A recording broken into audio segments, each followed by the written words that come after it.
how you structured the book. Because normally, again, you pick up like a business self-help book and it will be 10 principles to change your life. And principle number 1 and 2, and it's almost kind of methodology. You do something a little bit different. You take us on a journey of self-awareness before you get to the last chapter, like killing it. Like that's like now put it into action. So what was the process of your approach to your book?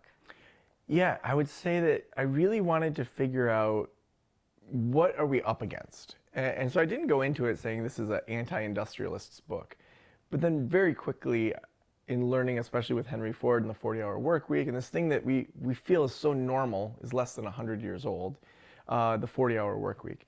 So to start with, I need to deconstruct time itself, to look at how the 7-day week, the Babylonians just made that up, the 40-hour work week, Henry Ford just made that up. Okay, now we've deconstructed something. We have something that we could say, what's the challenge now against this? And for me, the idea of just saying, here's the blueprint without any context never works. There are those books, they feel like they work for a minute, but I really felt like if we're going to go to the depth that I naturally go to, if my friends and I were having this conversation, where would we go? That idea of starting in part 1 of that internal inclinations of like, who are we on the inside? What have other people done on their inside to set themselves up for success? So that no matter where the reader goes with their decisions on what they'll do or not do with the book, at least on the inside, they understand themselves well. Then the next part we move into is really how and why we need to slow down. And what's the brain research behind it? What do we know actually happens in the brain when we slow down? How is it better for our health outcomes? So just making the case for we aren't doing this right as a society. We have different ways that we could do life, and it's important to push back on that hustle culture.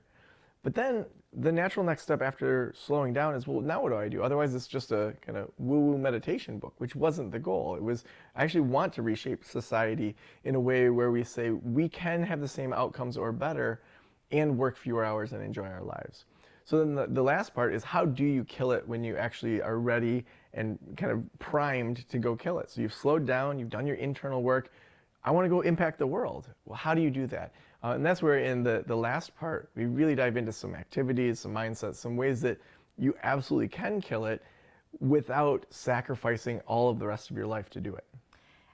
Who is this book for? Like when you think about maybe an archetype or a personality type, or it's probably me, right? I wrote this for Angie Morgan. This is my intervention. This is actually, this is a whole team of psychologists here just to help you through this. Who is this book for? Like, who's your ideal reader? I would say it started as small business owners, because I see them every day just hustling way too hard for what their skill set is. That if they can give themselves permission to level up, to do the very best use of their own work, and then have a team that supports them. That's where it started. As I've talked to more and more people, whether it's through podcasts or even just friends, almost everyone says, I need to buy a copy of this book for my boss, or I need to read this book.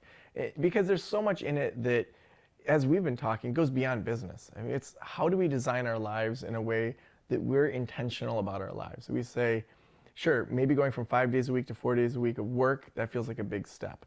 But to me, that's really just a metaphor for that we should own what we want our life experience to be. And so to own our life experience, we have to question the way we do things. We have to try experiments. We have to understand our motivations. And when we understand those things, it's a lot easier to say, you know what, I'm going to experiment not doing Netflix for a month. I'm just going to give it a whirl and see what I end up doing naturally. Oh, I really like watercolors. Look at that. I didn't expect to like watercolors, and I do. And so to be able to find new ways to do things, I think, you ask the audience, and I mean, every author would like to say everyone, and then, you sell to no one. But I would say the type of person that is willing to challenge the way they think in order to have a better life on the other side. And a lot of times that's small business owners, a lot of times that's large business owners, that maybe stay-at-home parents that want to dream in a different way than maybe they have dreamt. So yeah, big thinkers.